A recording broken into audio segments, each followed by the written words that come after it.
A couple of videos ago, I did a series discussing the low self esteem of this Afro American Negro female.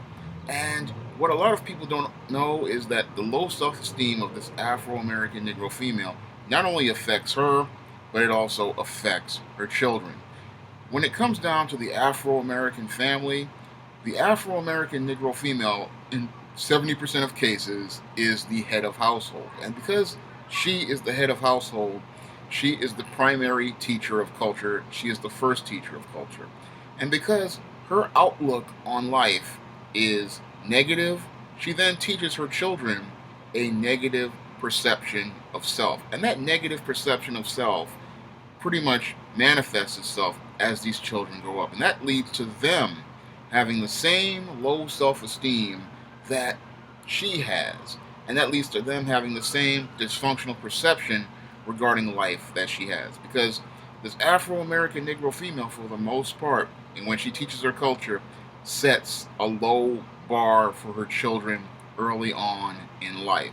She pretty much tells them that they are victims, first part, and to always settle for less. She never teaches her children to aspire to be better or try to be better. No, she does not teach that at all. Instead, she always looks for a way to make them a victim because that's how she sees herself. She sees herself as less than, and she sees herself as a victim of a series of phantom menaces. Because most Afro American Negro single mothers will never say that they are responsible for the situation that they created. No, they're going to always bring up one of these phantom menaces, either the no good daddy, or the no good man, or mama, auntie, grandmother, you name it. She's going to name these people as phantom menaces. And this is the culture she teaches her sons and her daughters, but mostly her sons. And her sons start projecting the same pattern of finding these phantom menaces to blame. And while they're blaming this person, they never take responsibility and say to themselves, look, okay, this happened. Now we're going to move on and try to do something else. No, they're going to wallow in self-pity, just like mom has, because they have low self-esteem and they're always looking to make this phantom menace pay. But you cannot make a phantom menace pay. A phantom menace is gone. They're a ghost. They're imaginary. They're inside your head. But the Afro-American Negro son, this is what he does. He creates these phantom menaces, and he continues to blame them over and over again instead of getting up and persevering. Now, if the boy had his father in his life, he would just tell him to get up and, get over it and move on. But the Afro-American Negro doesn't have that, so he sits there wallowing in self-pity, being a victim of this phantom menace. And the other thing that your Afro-American Negro female teaches her sons is that he has low standards. She teaches him not to try to strive to do better or to achieve anything.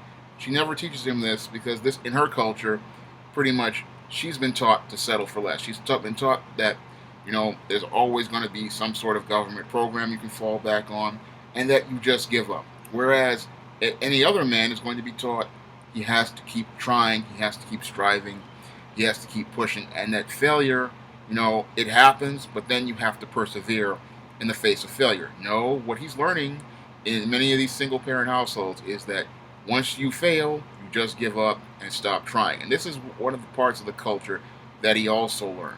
And then another thing that he learns due to this low self-esteem that this woman has is that he learns that it's okay to fail. Whereas in any other household, when a boy fails, he's told he's got to get up and try again. But in a single mother household, the boy is taught, okay, you failed, just stop doing that altogether, and they give up. And that's part of a codependent way of thinking. Codependents, whenever they face any sort of adversity or challenge, they just give up and then they go back to blaming the phantom menace. And this is the vicious cycle that they have. They go around and come around blaming and shaming, and then they never persevere and really get up to stand up. And that's the big problem with many of these Afro-American Negro males. They grow up in these households and they learn that the female has all the power, and that if they make any sort of effort to try to do anything and it fails, they can always go back to the female who has the power to fall back on, instead of trying to continue to persevere to the point where they can get up and stand on their own 2 feet. And that's part of what the culture is with the Afro-American Negro male. He just learns this dysfunctional culture, and this is why he never gets back up, because his mother teaches him that he can always give up, he can always quit, he can always fail. And that's what he learns, and that's why he never grows, that's why he never changes, and that's why he winds up stuck in a perpetual state of arrested development, because his mother has low self-esteem, and she sees the world as less than. She sees the world as not as much, and she never aspires to do much in life. And then she teaches her son not to aspire to do much in life. This is why she is content with this Afro-American Negro pretty much standing in front of somebody's corner store from 8 a.m. until about 11 p.m. because she has no standards for this boy.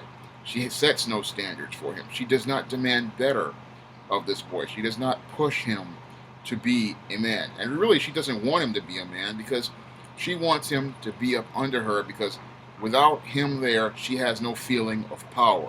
She has no sense of power. As long as this boy remains codependent on her, she has a feeling of worth, a feeling of value, a sense of value. And this is how she gets her self-esteem, by keeping this male at the bottom. She does not want the male to rise, because then she's going to have to take that long, hard look at herself and see that the only person who is preventing her from actualizing her potential is her. And when she doesn't want to do that. So as long as that Negro male is under her, she has that feeling of worth, that feeling of power, that sense of purpose. And this is also a culture that she passes on to her daughters, because her daughters learn the same codependent pattern. And this is why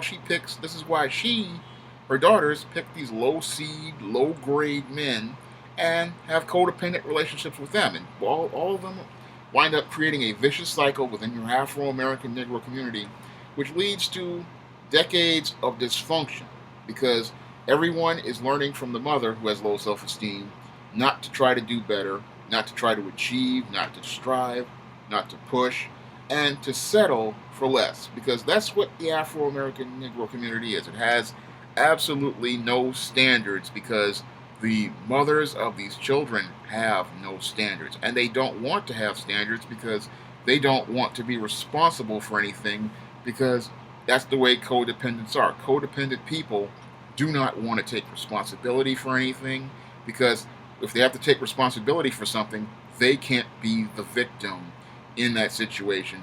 And then that's the only way they believe they can get their needs met, is by being a victim. But if you really want to get your needs met, the only way to do it is to do it yourself, and to acknowledge that this is a problem and we need to work towards a solution. Unfortunately, codependents don't want to work towards solutions, because their only way of meeting their needs is by being a victim. They believe the victim is a position of power.